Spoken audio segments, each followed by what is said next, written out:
time I've poured in quite a while because it's been summer. I've been really busy with my kiddos. Got something right here.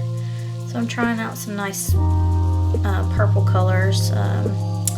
Well, two purples, a really dark color, and then this one that you're seeing right now. I'm trying to get this piece out.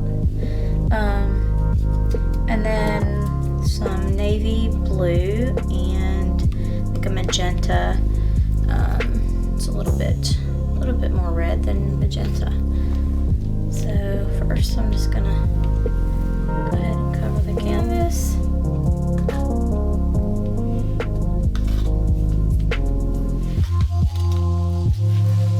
Might need to pour some more of that.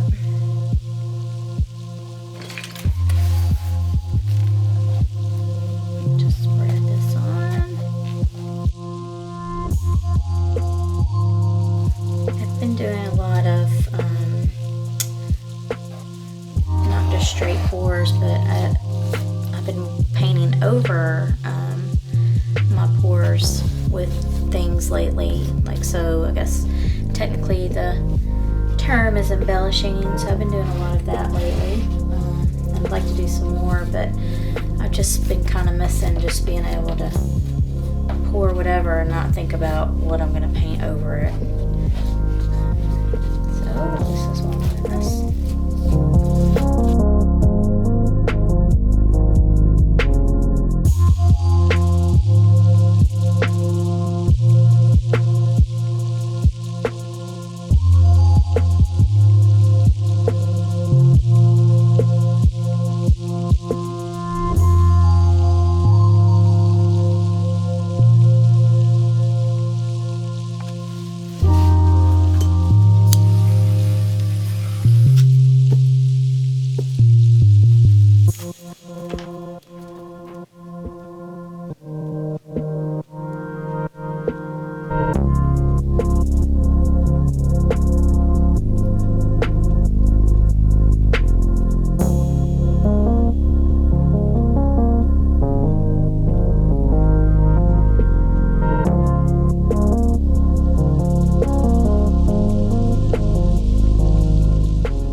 for watching me pour Purple Rain. If you'd like to see a tutorial of the water droplets and rain droplets, leave me a comment down below. And don't forget to subscribe and like. Thanks a lot.